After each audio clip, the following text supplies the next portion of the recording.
अगर क्योंकि आपने मीडिया से सवाल पूछा, सरकार तो अपना जवाब खुद दे।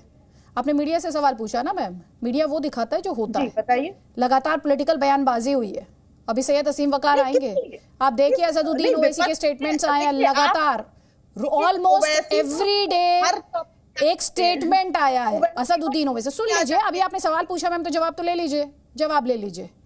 इस पर डिबेट करने के पीछे किसी की मंशा पर आप मीडिया हाउस की मंशा पर सवाल उठा रही हैं, आप खबर नहीं समझ रही हैं।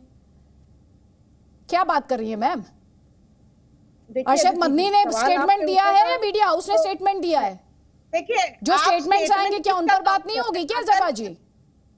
क्यों नहीं होगी? कोई विपक्ष का नेता तो नहीं। बस मैम फिर आप राजनीति पर बात कीजिए, प्लीज राजनीति पर बात कीजिए।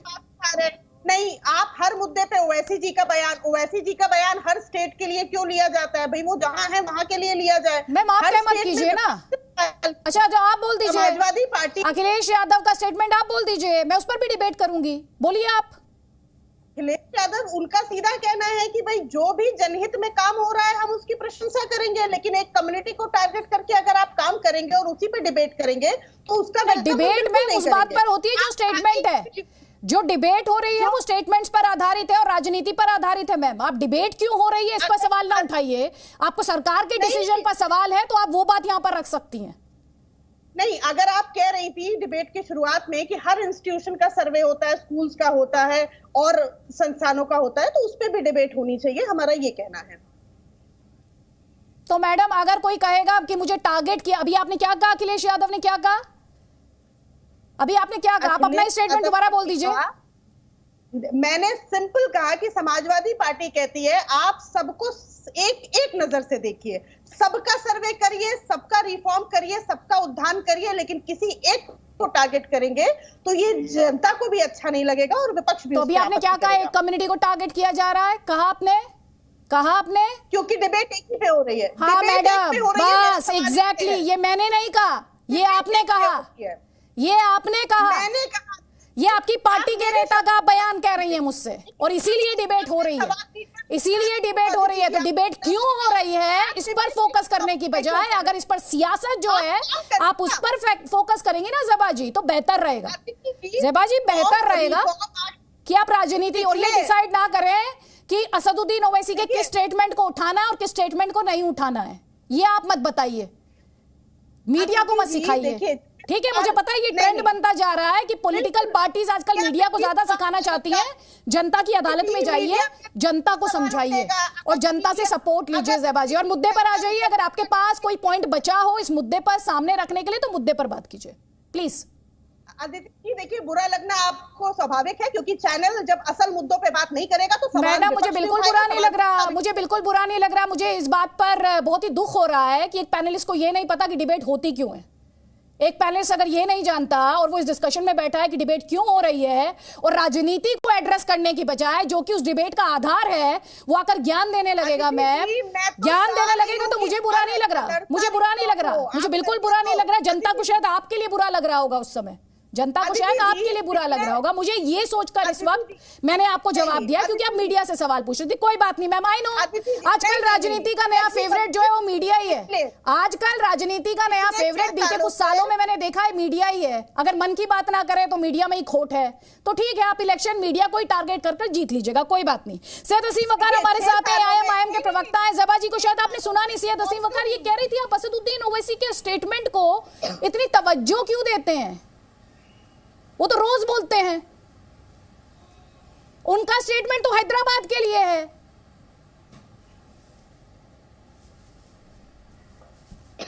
पहली बार प्रवक्ता बनी है, कहने दीजिए उनको, अभी धीरे धीरे सीख जाएंगी। फर्स्ट टाइम है लिस्ट में उनका नाम, तो इस पर बात नहीं, अब जो अहम बात है उस पर बात कीजिए। अच्छा, इस पर बात नहीं तो असदुद्दीन ओवैसी जो बोलते हैं उसे सीरियसली लिया जाए या ना लिया जाए, उसका आधार क्या है? मैंने आपसे कहा ना कि मैडम पहली बार प्रवक्ता बनी है, पहली बार उनका नाम लिस्ट में आया है, धीरे धीरे तजुर्बा होता जाएगा, सीखती जाएंगी।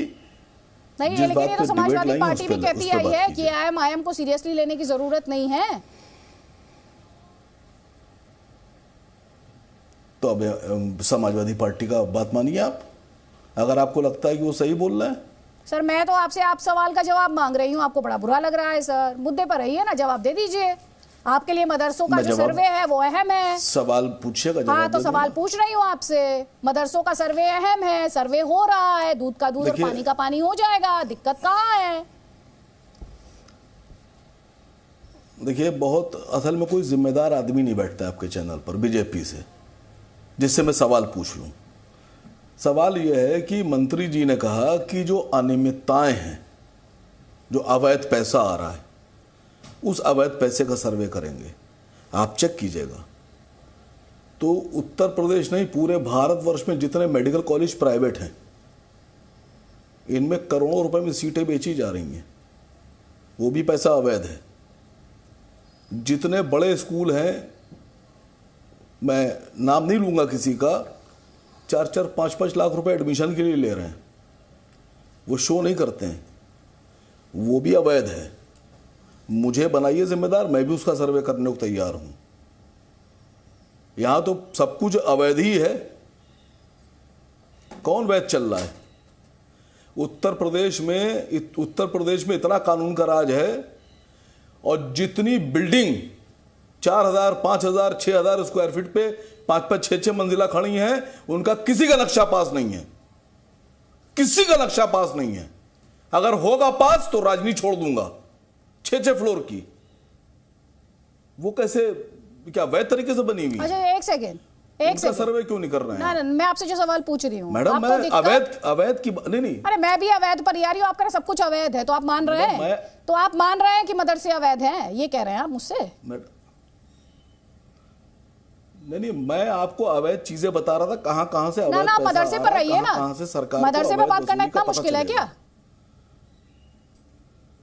देखिए, मैं तो पहले ही कह चुका हूं कि ये विकास की नहीं, ये मदरसों का जो सर्वे है, ये विनाश की राजनीति कर रहे हैं अल्पसंख्यक मामलों के मंत्री उत्तर प्रदेश के। वो उतना ही बोलेंगे जितना मुख्यमंत्री जी की तरफ से आदेश होगा। विनाश की राजनीति कैसे कर रहे हैं, इस पर वो बाढ़ है, बाढ़, नहीं वो छोड़िए, विनाश की राजनीति कैसे, बताइए। सुनिए, सुन रही हूँ सर। आप तो बता रहे हैं ये अवैध है, वो अवैध है, जो कि सब्जेक्टेड टू एक इंस्पेक्शन है। मैं टीवी पर बैठकर इंस्पेक्शन नहीं करा रही हूँ सर, मदरसों की रिपोर्ट दिखा रही हूं, मैं मदरसों पर बात कर रही हूं, मदरसों पर बात कीजिए। और अवैध गिनाने से नहीं, आप अवैध प्रॉपर्टीज गिनाने से सैयद असीम वकार, जो मंत्री, इस डिबेट में आपका पक्ष ऊपर नहीं हो जाएगा, सवाल रहेंगे फिर भी, तो इसी डिबेट के सवालों पर रहिए आप, बस इतना कहना मुझे। मैडम देखिए, परेशानी जानती क्या है, मंत्री जी दानिश अंसारी साहब वही बोल रहे हैं जो उनको आदेश हो रहा है, और सेम बात आप पे भी लागू है। आप भी एकदम लाइन से हट नहीं सकती। अनियमितता का खाली मदरसों में है, बाकी जो मैंने बताया उस पर अनियमितता नहीं है। ये बताइए, इस पर जबान नहीं खुलेगी मैडम आपकी। नहीं, मुझे आपसे ना सर्टिफिकेट नहीं चाहिए, और ना ही आप मेरी अदालत है जिसमें मैं जाके अपनी पेशी दूंगी और कुछ साबित करूंगी आपको। आप राजनीति करते हैं, बस राजनीति कीजिए। हाँ, मेरी लाइन फिक्स्ड है, बिल्कुल सही पकड़ा आपने, लाइन तो मेरी फिक्स्ड है जी। मेरी लाइन फिक्स पता है कौन करता है? कॉन्स्टिट्यूशन करता है। मेरी लाइन फिक्स्ड, लॉजिकल रीजनिंग करती है। मुझे पता है। मैं किसी पार्टी को रिप्रेजेंट करने नहीं आती आपकी तरह। मुझे पता सवाल है, पूछने आती हूँ और अपना सवाल भूलती नहीं। जी, मुझे पता अब है। आप जवाब ले लीजिए, क्योंकि आप पर्सनल अटैक के आगे जब बढ़ जाएंगे दूसरी बार में, तो मैं आपसे फिर सवाल लूंगी। फिरोज बख्त।